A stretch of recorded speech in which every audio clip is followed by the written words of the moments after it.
ಶ್ರೀ ಗುರುಭ್ಯೋ ನಮಃ.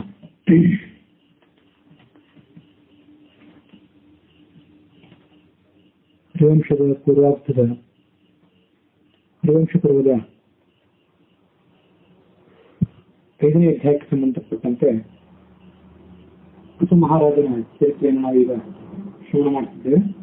ಅದರಲ್ಲಿ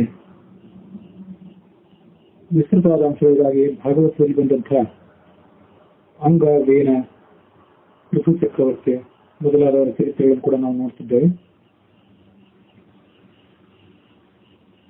ಭಾಗವತದ ಚತುರ್ಥ ಸ್ಕಂದದ 13ನೇ ಅಧ್ಯಾಯದಲ್ಲಿ ಅಂಗ ಮಹಾರಾಜನಿಂದ ವೇನ ಹುಟ್ಟಿದ್ದನ್ನು ನಾವು ಗಮನಿಸಿದೆವು. 15ನೇ ಅಧ್ಯಾಯದಲ್ಲಿ ನಾವೀಗ ನೋಡಬೇಕಾದ ಸಂಗತಿ ಅಂದ್ರೆ, ಅಂಗ ಮಹಾರಾಜ ತನ್ನ ಮಗನ ದುರ್ವೃತ್ತವನ್ನು ಸಹಿಸದೆ ದುಃಖಚಿತ್ತನಾಗಿ ಸಾಮ್ರಾಜ್ಯವನ್ನು ಪರಿತ್ಯಾಗ ಮಾಡಿದ್ದ. ಪೃಥ್ವಾದಯಸ್ಥೆ ಮುನಯ ಲೋಕಾನಾಂ ಕ್ಷೇಮದರ್ಶಿನ, ಭೃಗು ಮೊದಲಾದಂತಹ ಋಷಿಗಳು ಅಲ್ಲಿ ನೆರೆದಿದ್ದವರು, ಲೋಕಕ್ಕೆ ಕ್ಷೇಮವನ್ನ ಯಾವಾಗಲೂ ಮನಸ್ಸಿನಲ್ಲಿ ಇಟ್ಕೊಂಡಂಥವರು. ಪ್ರಜಾಪಾಲಕನಾದಂತಹ ರಾಜನಿಲ್ಲದಿದ್ದರೆ ಪಶುಗಳಂತೆ ಪ್ರಜೆಗಳಲ್ಲಿ ಸ್ವೇಚ್ಛಾಚಾರಿ ಆಗ್ತಾರೆ ಎಂಬುದಾಗಿ ಆಲೋಚನೆ ಮಾಡಿ ವೇನಿನ ತಾಯಿಯಾದಂತಹ ಸುನೀತಾದೇವಿಯನ್ನು ಕರೆದು ಆಕೆಯ ಸಮ್ಮತಿಯಂತೆ ವೇನಿಗೆ ಪಟ್ಟಾಭಿಷೇಕವನ್ನು ಮಾಡಿದರು. ಇದು ಆ ಪ್ರಜೆಗಳಿಗೆ ಅಪೇಕ್ಷೆ ಇರಲಿಲ್ಲ. ಆದರೂ ಕೂಡ ಬೇರೆ ದಾರಿ ಕಾಣದ ಅವರು ಆತನನ್ನೇ ಚಕ್ರವರ್ತಿಯನ್ನಾಗಿ ಮಾಡಿದರು.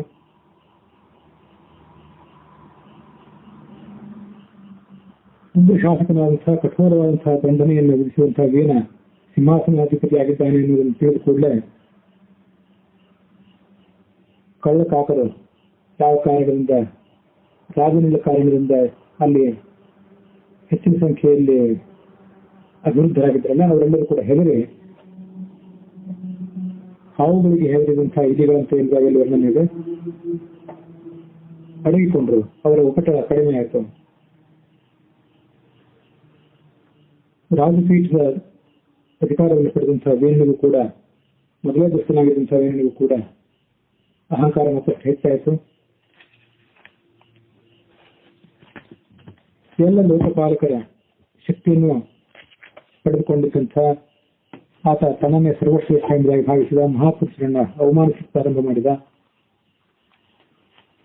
ರಥವನ್ನೇರಿ ಭೂಮಿಯನ್ನು ಸಂಚಾರ ಮಾಡಲಿಕ್ಕೆ ಪ್ರಾರಂಭ ಮಾಡಿದ.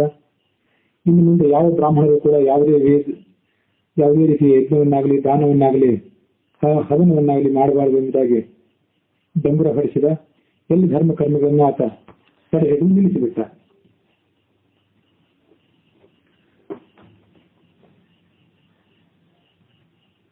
ಹೀಗೆ ಸ್ವಯಂ ಧರ್ಮವನ್ನು ಸ್ಥಾಪನೆ ಮಾಡಬೇಕಾಗಿದ್ದಂತಹ ಆ ರಾಜನ ದುರ್ಮುಖವನ್ನು ಕಂಡು ಪ್ರಜೆಗಳಿಗೆ ಬಹಳ ಸಂಕಟ ಆಯಿತು ಮತ್ತು ಋಷಿಗಳಿಗೂ ಕೂಡ ಬಹಳ ದುಃಖ ಆಯಿತು. ಅದರಿಂದ ನಯಸ್ತವ್ಯಂ ಯದಾತವ್ಯಂ ನಹೋತವ್ಯಂ ದ್ವಿಜಾಸ್ಪಚಿತ ಇತಿ ನ್ಯವಾರಯ ಧರ್ಮಂ ಭೇರಿ ಘೋಷೇಣ ಸರ್ವಶಃ. ಯಜ್ಞ ಮಾಡಬಾರದು, ದಾನ ಮಾಡಬಾರದು, ಹೋಮ ಮಾಡಬಾರದು ಎಂಬುದಾಗಿ ಬ್ರಾಹ್ಮಣರನ್ನು ಕುರಿತು ಆತ ಘೋಷಣೆ ಮಾಡಿಸಿದ, ಡಂಗುರ ಹೊಡೆದು ಘೋಷಣೆ ಮಾಡಿಸಿದ. ಅದನ್ನು ನೋಡಿ ಅವರು ಮತ್ತಷ್ಟು ಸಂಕಟಪಟ್ಟು ಆ ಋಷಿಗಳಲ್ಲಿಯೂ ಕೂಡ.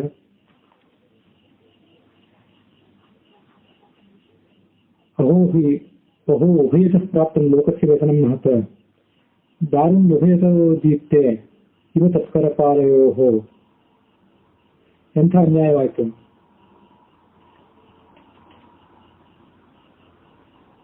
ಒಂದು ಯಾವುದಾದರೂ ಮರದ ತುಂಡು ಎರಡೂ ಕಡೆ ಹತ್ತಿ ಉರಿಯುವಂತೆ ಈ ಪ್ರಜೆಗಳು ಒಂದು ಕಡೆ ಕಳ್ಳಕಾಕರಿಂದ, ಮತ್ತೊಂದು ಕಡೆ ಈ ದುಷ್ಟನಾದಂತಹ ಆಡಳಿತಗಾರನಿಂದ ಪೀಡೆಯನ್ನು ಅನುಭವಿಸ್ತಾ ಇದ್ದಾರೆ. ವೇನ ಸಿಂಹಾಸನಕ್ಕೆ ಅಯೋಗ್ಯ ಎಂಬುದಾಗಿ ನಮಗೆ ಗೊತ್ತಿದ್ರು ಕೂಡ ನಾವು ಅರಾಜಕತೆ ಉಂಟಾದಿತು ಎಂಬ ಕಾರಣಕ್ಕಾಗಿ ಅದನ್ನು ರಾಜನನ್ನಾಗಿ ಮಾಡಿದ್ವಿ. ಈಗ ರಾಜನಿಂದಲೇ ಪ್ರಜೆಗಳಿಗೆ ಭಯ ಪ್ರಾಪ್ತವಾಗಿದೆ. ಈತನನ್ನು ನಾವು ರಕ್ಷಣೆ ಮಾಡಿ ತಪ್ಪಾಯ್ತಲ್ಲ, ಈತನಿಗೆ ನಾವು ಬುದ್ಧಿ ಹೇಳಬೇಕು. ಅಹೇರಿ ಪಯಸ್ಪೋಷ, ಹಾವಿಗೆ ನಾವು ಹಾಲೆರೆದಂತಾಯಿತು ಎಂಬುದಾಗಿ ಸಂಕಟಪಟ್ಟರು ಆ ಋಷಿಗಳು.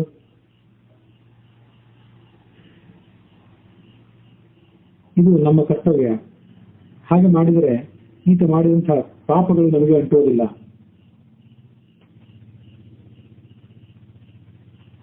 ತಥಾಪಿ ಕಾಂತೆಯೇ ನಾಮಂ ನಾಸ್ಮಾಕಂ ಪಾತಕಂ ಸ್ಪೃಶೇ.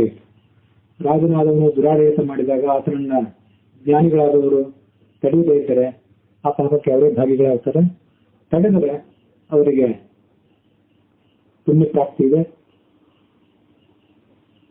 ಹಾಗಾಗಿ ನಾವು ನಮ್ಮ ಕರ್ತವ್ಯವನ್ನು ಮಾಡಬೇಕು. ಅವನಿಗೆ ಹೋಗಿ ನಾವು ಬುದ್ಧಿ ಹೇಳಬೇಕು ಎಂಬುದಾಗಿ ಆ ಋಷಿಗಳಿಗೂ ಕೂಡ ಪ್ರಾರ್ಥನೆ ಆಲೋಚನೆ ಮಾಡಿ ಆತನ ಬಳಿಗೆ ಆಗಮಿಸಿದರು. ಈ ಕಥೆಯನ್ನು ನಾವು ಶ್ರವಣ ಮಾಡಿ ಆಗಿನ ಕಾಲದ ತತ್ವವೇತ್ತರಿಗೆ ಋಷಿಗಳಿಗೆ ಯಾವ ಉನ್ನತ ಮಟ್ಟದ ಒಂದು ಜವಾಬ್ದಾರಿ ಇತ್ತು ಎಂಬುದನ್ನು ಅರ್ಥ ಮಾಡಿಕೊಳ್ಬೇಕು. ಋಷಿಗಳಾದವರು ಕೇವಲ ತಮ್ಮ ಯಜ್ಞ, ತಮ್ಮ ಹೋಮ, ಸ್ವಾಧ್ಯಾಯ ಪ್ರವಚನಗಳಲ್ಲಿ ಆಸಕ್ತರಾಗಿ ನಿಲ್ಲದೆ ಪ್ರಜೆಗಳ ಬಗ್ಗೆ ಸಾಮ್ರಾಜ್ಯದ ಬಗ್ಗೆ ಕಾಳಜಿಯನ್ನು ವಹಿಸಬೇಕು. ಅದು ಅವರ ಜವಾಬ್ದಾರಿ ಎಂಬುದಾಗಿ ನಾವು ನೋಡ್ಕೊಳ್ಬೇಕು. ಅಂತ ತಮ್ಮ ಜವಾಬ್ದಾರಿ ಪ್ರಜ್ಞೆಯನ್ನು ಅವರು ಮೆರೆದು ಸವಿನುಡಿಗಳಿಂದ ಆತನನ್ನು ಸಂತೈಸಬೇಕು ಅಂತ ಬಂದರು. ದಪವಲಿ ನಿಬೋಧೈಸತ್ ಎಷ್ಟೇ ವಿಜ್ಞಾಪಯಾಮ ಭೋಹೋ. ರಾಜಶ್ರೇಷ್ಠನೇ, ನಾವು ಹೇಳುವಂತಹ ಈ ಮಾತುಗಳನ್ನು ಸಮಾಧಾನಚಿತ್ತನಾಗಿ ಆಲಿಸು. ಇದರಿಂದ ನಿಮಗೆ ಆಯುಸ್ಸು, ಸಂಪತ್ತು, ಬಲ ಮತ್ತು ಕೀರ್ತಿಗಳೆಲ್ಲವೂ ವೃದ್ಧಿ ಹೊಂದುತ್ತವೆ. ಮನುಷ್ಯನಿಗೆ ಆತ ಮಾಡುವಂತಹ ಧರ್ಮದಿಂದಲೇ ಎಲ್ಲ ರೀತಿಯಾದಂತಹ ಅಭಿವೃದ್ಧಿ ಆಗಬೇಕು. ಧರ್ಮವೇ ಆತನನ್ನು ಮೋಕ್ಷಕ್ಕೆ ಕರೆದೊಯ್ಯುವಂಥದ್ದು. ಧರ್ಮವು ನಷ್ಟ ಹೊಂದಿದರೆ ಆತನಿಗೆ ವಿಶೇಷವಾಗಿ ರಾಜನಿಗೂ ಕೂಡ ಯಾವುದೇ ಏಳಿಗೆ ಇಲ್ಲ. ದುಷ್ಟರಾದ ಮನುಷ್ಯಗಳು ಮತ್ತು ಕಳ್ಳಕಾಕರ ದಿಸೆಯಿಂದ ರಾಜನಾದವನು ಪ್ರಜೆಗಳನ್ನ ರಕ್ಷಣೆ ಮಾಡಬೇಕು. ನ್ಯಾಯಕ್ಕೆ ಅನುಗುಣವಾದಂತಹ ರೀತಿಯಲ್ಲಿ ಕಂದಾಯ, ಕಪ್ಪು ಕಾಣಿಕೆಗಳನ್ನು ಅವರಿಗೆ ಸ್ವೀಕಾರ ಮಾಡಿ ಅವರಿಗೆ ರಕ್ಷಣೆಯನ್ನು ಒದಗಿಸಬೇಕು. ಹೀಗೆ ಮಾಡಿದರೆ ಮಾತ್ರ ಅವನು ಉತ್ತಮನಾದಂತಹ ರಾಜ ಎಂಬುದಾಗಿ ಕರೆಸಿಕೊಳ್ತಾನೆ.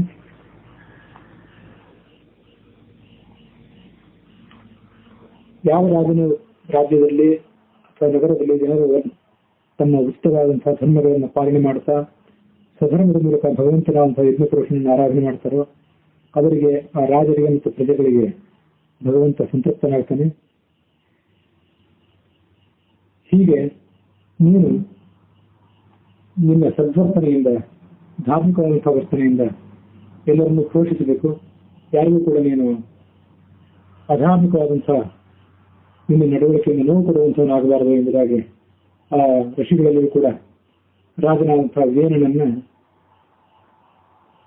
ಅವರು ಸರಿಮಾರ್ಗಕ್ಕೆ ತರಲಿಕ್ಕೆ ಪ್ರಯತ್ನಪಟ್ಟರು.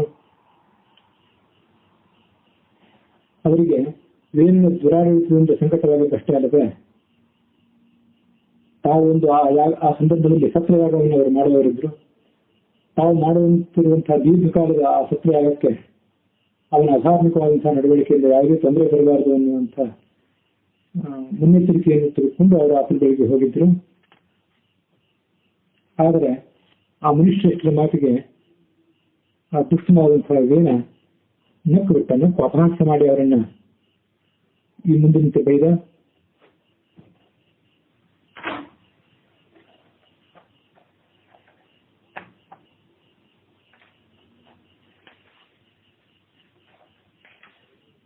ಬಾಲಿಶಾಹ ಬತಯೂಯಂ ವಾ ಅಧರ್ಮೇ ಧರ್ಮಮಾನಿನಃ ಯೇ ವೃತ್ತಿದಂ ಪತಿಂ ಹಿತ್ವಾ ಜಾರಂ ಪತಿಮುಪಾಸತೆ ಏತೇ ಚಾನ್ಯೇತ ವಿಭುರಾಃ ಪ್ರಭವಃ ವರಶಾಪಯೋಃ ತೇಹೇ ಭವತಿ ನೃಪತೇಃ ಸರ್ವದೇವಮೇವ ನೃಪಃ.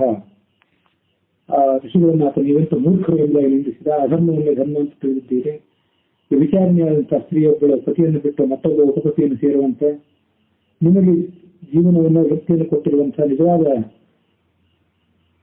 ಪ್ರಜಾಪತಿಯಾಗಿರುವಂತಹ ನನ್ನನ್ನು ಬಿಟ್ಟು ಬೇರೊಬ್ಬ ಜಗತ್ಪತಿಯನ್ನು ಉಪಾಸನೆ ಮಾಡಿ ಕಲ್ತಿದ್ದಿರಲ್ಲ.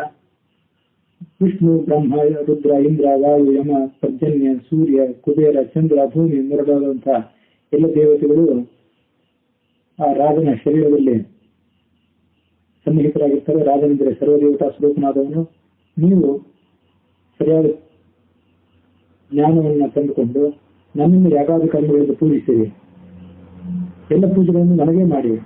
ಅಗ್ರ ಪೂಜೆಗೆ ನನಗಿಂತ ಯೋಗ್ಯನಾದಂಥ ಬೇರೆ ವ್ಯಕ್ತಿ ನಿಮಗೆ ಬೇರೆ ಯಾರು ಸಿಗಲಿಕ್ಕೆ ಸಾಧ್ಯ?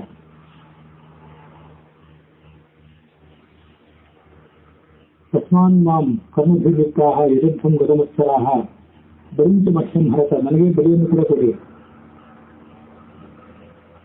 ಮತ್ತೊಂದು ಕೋಬ್ರಭುಕ್ ಪುಮಾನ್ ಅಗ್ರಭುಕ್. ಎಲ್ಲ ಯಜ್ಞಗಳ ಸಾರವನ್ನು ಪ್ರಧಾನ ಪೂಜೆಯನ್ನು ಸ್ವೀಕಾರ ಮಾಡುವಂತಹ ನನಗಿಂತ ಬೇರೆಯಾದಂತಹ ವ್ಯಕ್ತಿ ಯಾರಿದ್ದಾನೆ ಎಂಬುದಾಗಿ ಆ ವೇದರಾಜ ತನ್ನ ದುರಹಂಕಾರದಿಂದ ಆ ಋಷಿಗಳನ್ನ ನಿಂದಿಸಿದ. ತಾವು ಮಾಡಬೇಕಾದಂತಹ ಯಜ್ಞಕ್ಕೆ, ಸತ್ರ ಯಜ್ಞಕ್ಕೆ ಆತ ವಿಘ್ನ ಮಾಡ್ತಿದ್ದಾನೆ ಅಂತ ಅನ್ನುವಂಥದ್ದು ಆ ಋಷಿಗಳ ಒಂದು ಸ್ಥಿತಿ ಕಾರಣವಾಗಿತ್ತು. ಮತ್ತೊಂದು ಆತ ಪ್ರಜೆಗಳಿಗೆ ಪೀಡಿತನಾಗಿದ್ದ, ಪ್ರಜೆಗಳ ಧಾರ್ಮಿಕ ನಡವಳಿಕೆಗೆ ಆತ ವಿಘ್ನಕರನಾಗಿದ್ದ ಅಂತನ್ನುವುದು ಕೂಡ ಅವರ ಸಿಟ್ಟಿಗೆ ಕಾರಣವಾಗಿತ್ತು. ಅದಲ್ಲದೆ ಮತ್ತೊಂದು ಸಂಗತಿಯನ್ನು ನಾವಲ್ಲಿ ಗಮನಿಸಬೇಕು.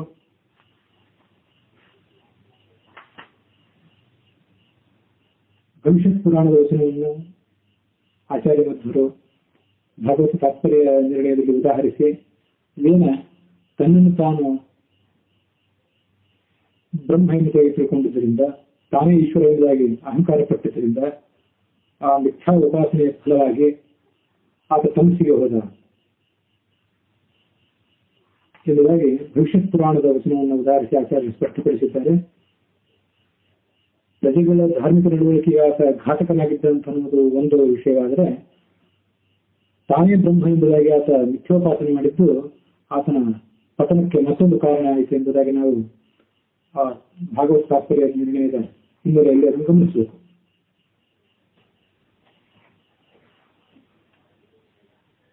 ಈ ಎಲ್ಲ ವಿಷಯಗಳ ಹಿನ್ನೆಲೆಯಲ್ಲಿ ಮತ್ತೊಂದು ವಿಮರ್ಶೆಯನ್ನು ನಾವೀಗ ಕಂಡುಕೊಳ್ಳಬೇಕಾದದ್ದು ಏನಂದ್ರೆ, ಆದರ್ಶ ರಾಜನಾದವನು ಇರಬೇಕಾದ ರೀತಿ ಹೇಗೆ, ಆತ ಪ್ರಜೆಗಳಿಗೆ ಯಾವ ರೀತಿಯಾದಂತಹ ಸಹಕಾರವನ್ನು ಕೊಡಬೇಕು, ಪ್ರಜೆಗಳು ಆತನಿಂದ ಏನನ್ನ ನಿರೀಕ್ಷಿಸಬಹುದು.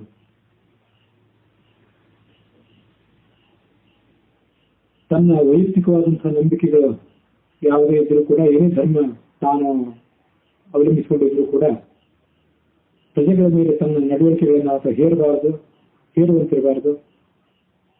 ಪ್ರಜೆಗಳ ಧಾರ್ಮಿಕ ನಂಬಿಕೆಗಳಿಗೆ ಆತ ವಿರೋಧಿಯಾಗಿರಬಾರದು. ಅಂಥ ಆದರ್ಶದ ನಡವಳಿಕೆಗಳಂತಹ ರಾಜನನ್ನ ಉತ್ತಮ ಆಡಳಿತಗಾರ ಅಂತ ಅನ್ಬೋದು.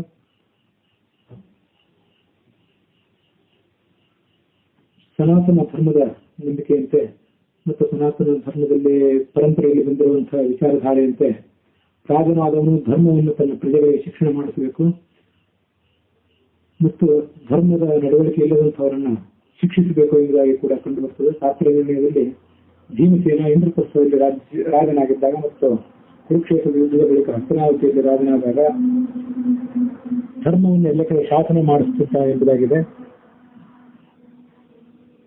ಧರ್ಮವನ್ನು ಶಾಸನ ಮಾಡಿಸಲಿಕ್ಕಾಗಿ, ಧರ್ಮವನ್ನು ಶಿಕ್ಷಣ ಮಾಡಿಸಲಿಕ್ಕಾಗಿ ಪ್ರತ್ಯೇಕ ವ್ಯಕ್ತಿಗಳನ್ನು ನೇಮಿಸುತ್ತಾ ಅಂತ ಇದೆ.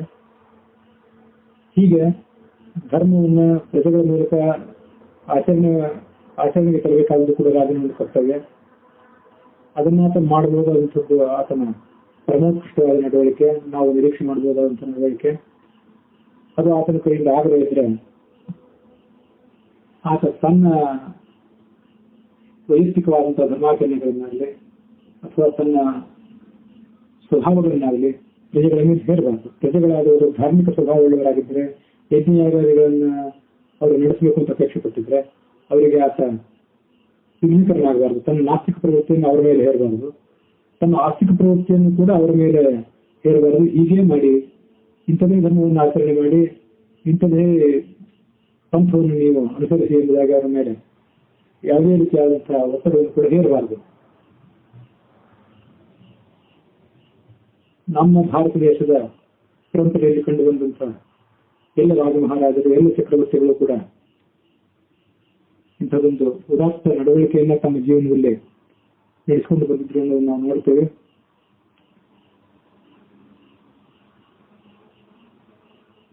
ರಾಮ ಚಕ್ರವರ್ತಿಯಾಗಿದ್ದಾಗ, ಯುಧಿಷ್ಠಿರ ಚಕ್ರವರ್ತಿಯಾಗಿದ್ದಾಗ, ಭೀಮಸೇನ ರಾಜ್ಯಭಾರ ಇದ್ದಾಗ ಅವರು ಧರ್ಮದ ಪ್ರಚಾರಕ್ಕಾಗಿ, ಧರ್ಮದ ಶಾಸನಕ್ಕಾಗಿ ಸಕಲ ರೀತಿಯಾದ ಪ್ರಯತ್ನ ಮಾಡ್ತಿದ್ರು ಅನ್ನೋದನ್ನು ನಾವು ನೋಡ್ತೀವಿ. ಅದಲ್ಲದೆ ಈ ಕಲಿಯುಗದಲ್ಲೂ ಕೂಡ ಅನೇಕ ಚಕ್ರವರ್ತಿಗಳು ಇತ್ತೀಚಿನ ತನಕ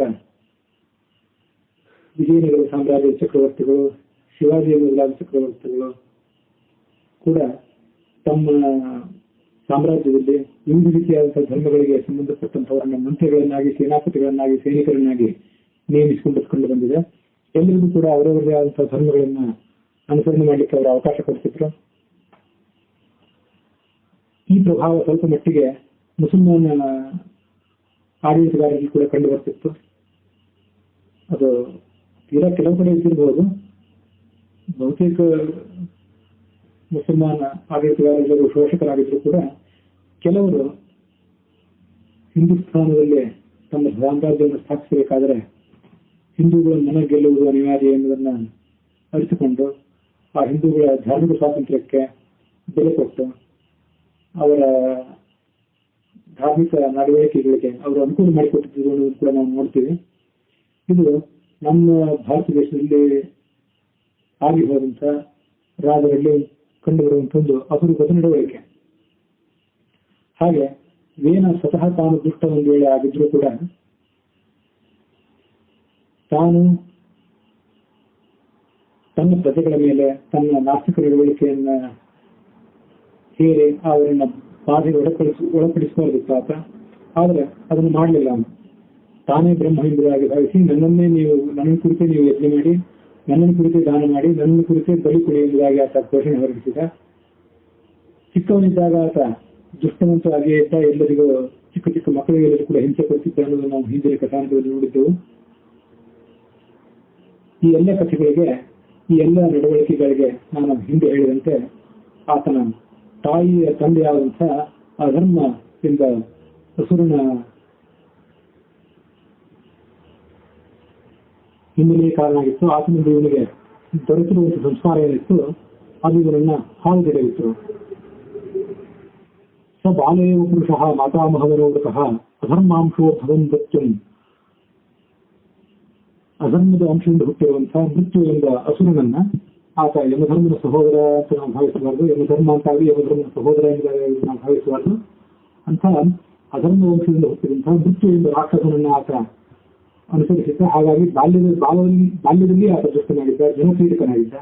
ಅದಲ್ಲದೆ ಮಿಥ್ಯೋಪಾಸನೆಯ ಫಲವಾಗಿ ಆತ ದೈವ ವಿರೋಧಿಯು ಕೂಡ ಆಗಿದ್ದ.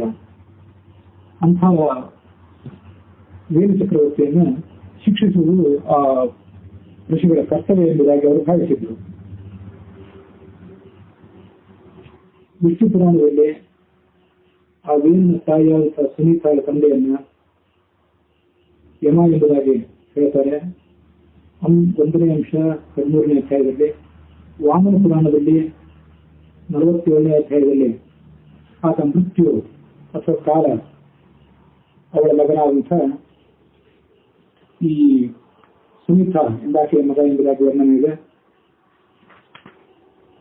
ಆದ್ರೆ ಆ ಕಾಲ ಅಥವಾ ಮೃತ್ಯು ಅಥವಾ ಯಾರು ಅನ್ನೋದನ್ನ ಅವ್ರು ಯಾರು ಸರಿಯಾಗಿ ಅರ್ಥ ಮಾಡ್ಕೊಂಡಿಲ್ಲ. ಆದ್ರೆ ಹಿಂದೆ ನಾನು ಹೇಳಿದಂತೆ ಶಾಸ್ತ್ರೀಯ ನಿರ್ಣಯದ ಭಗವತ್ ಶಾಸ್ತ್ರೀಯ ನಿರ್ಣಯದ ಅನುಸಾರವಾಗಿ ಆತ ಯಮಧರ್ಮನ ಸಹೋದರ ಅಲ್ಲ, ಹೊರತು ಮೃತ್ಯು ಎಂದು ಹೇಳಿದ್ರೆ ಒಬ್ಬ ರಾಕ್ಷಸ ಎಂಬುದಾಗಿ ಅದನ್ನು ನಾವು ಅರ್ಥ ಮಾಡಿಕೊಳ್ಳೋದು.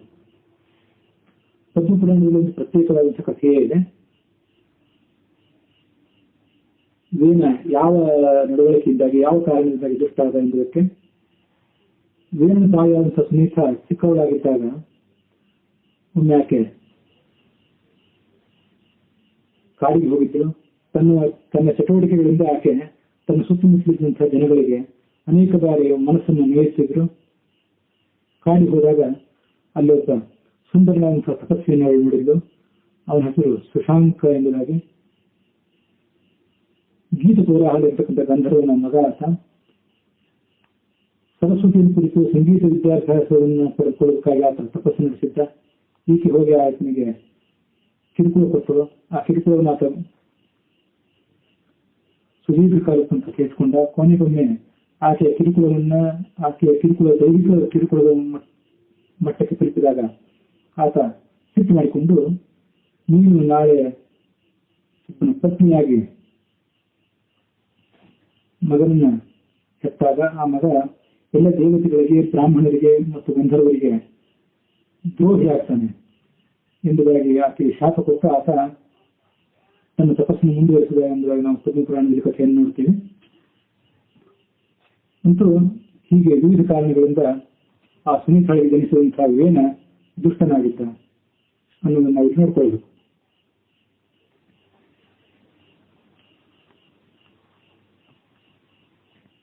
ಹೀಗೆ ವಿಪರೀತವಾದಂತಹ ಬುದ್ಧಿಯುಳ್ಳಂತಹ ಆ ವೇನಿನ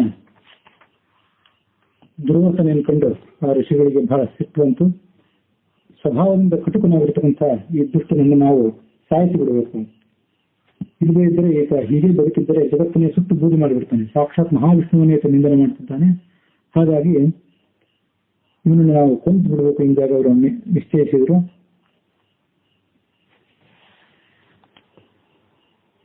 ಹರಿವಂಶದ 5ನೇ ಅಧ್ಯಾಯದಲ್ಲಿ ಬರುವಂತೆ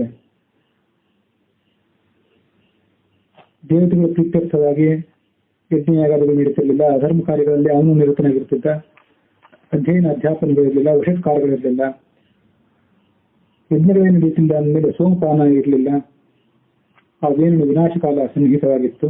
ಯಾರೂ ನಮ್ಮ ರಾಜ್ಯದಲ್ಲಿ ಯಜ್ಞ ಮಾಡಬಾರದು ಎಂಬುದಾಗಿ ಆತ ಡಂಗುರವನ್ನೇ ಹೊಡೆಸಿದ್ದ.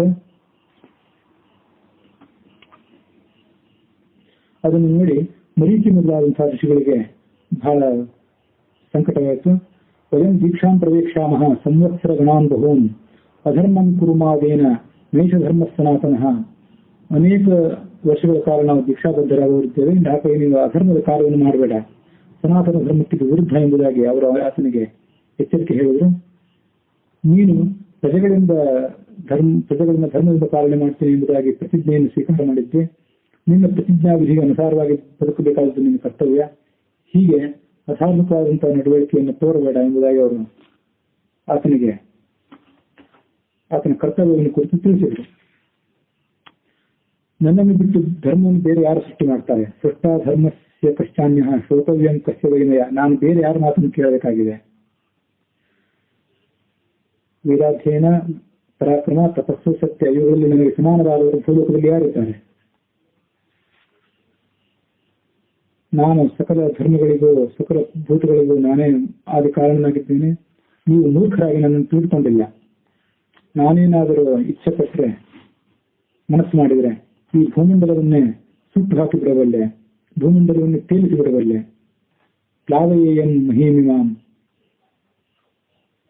ಇದರ ಬಗ್ಗೆ ನೀವು ಮತ್ತಷ್ಟು ವಿಚಾರ ಮಾಡಬೇಕಾದ ಅವಶ್ಯಕತೆ ಇಲ್ಲ ಎಂಬುದಾಗಿ ಅವರನ್ನ ಋಷಿಗಳನ್ನು ಗದರಿಸಿದ. ಸನ್ಮಾರ್ಗಕ್ಕೆ ತರಲಿಕ್ಕೆ ಆ ಋಷಿಗಳಿಗೆ ಅಸಾಧ್ಯವಾಯಿತು ಈ ವೇನ ಚಕ್ರವರ್ತಿಯನ್ನು. ಮಹಾತ್ಮರಾದಂತಹ ಋಷಿಗಳು ಆ ವೇನ ಚಕ್ರವರ್ತಿಯನ್ನು ಸಂಹರಿಸಬೇಕು ಎಂಬುದಾಗಿ ನಿರ್ಧಾರ ಮಾಡಿದರು. ಅವರಿಗೆ ಸಂಹಾರ ಮಾಡಲಿಕ್ಕೆ ಬೇರೆ ಶಸ್ತ್ರಾಸ್ತ್ರಗಳು ಬೇಕಾಗಿರಲಿಲ್ಲ, ಶಾಪವೂ ಬೇಕಾಗಿರಲಿಲ್ಲ. ಅವರೆಷ್ಟು ಮಹಾಪರಾಕ್ರಮಿಗಳಾಗಿದ್ದರಿಂದ ತಮ್ಮ ಹುಂಕಾರ ಮಾತ್ರದಿಂದಲೇ ಅವನನ್ನು ಅವರು ಕೊಂದು ಹಾಕಿದರು ಎಂಬುದಾಗಿ ನಾವು ಭಾಗವತದಲ್ಲಿ ಗಮನಿಸ್ತೀವಿ.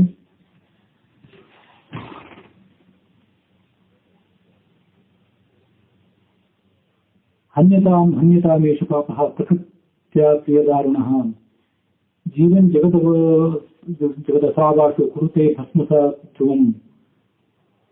ವಿಷ್ಣುವನ್ನು ಇದು ನಿಂದನೆ ಮಾಡ್ತಿದ್ದಾನೆ.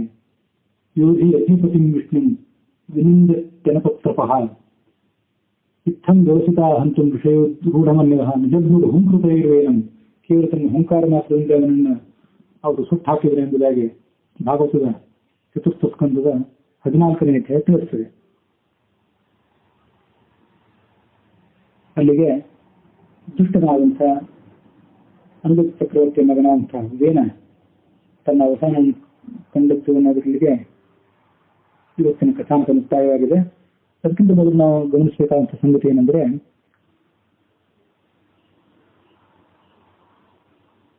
ಆಧುನಿಕ ಕಾಲದಲ್ಲಿ ಕೆಲವು ಬುದ್ಧಿಜೀವಿಗಳು ಮಾಡುವ ಆರೋಪದಂತೆ ಬ್ರಾಹ್ಮಣರು ಮತ್ತು ಕ್ಷತ್ರಿಯರು ಒಟ್ಟುಗೂಡಿ ದೀನರನ್ನು ದಲಿತರನ್ನು ಶೋಷಣೆ ಮಾಡುತ್ತಾರೆ ಎಂಬುದು.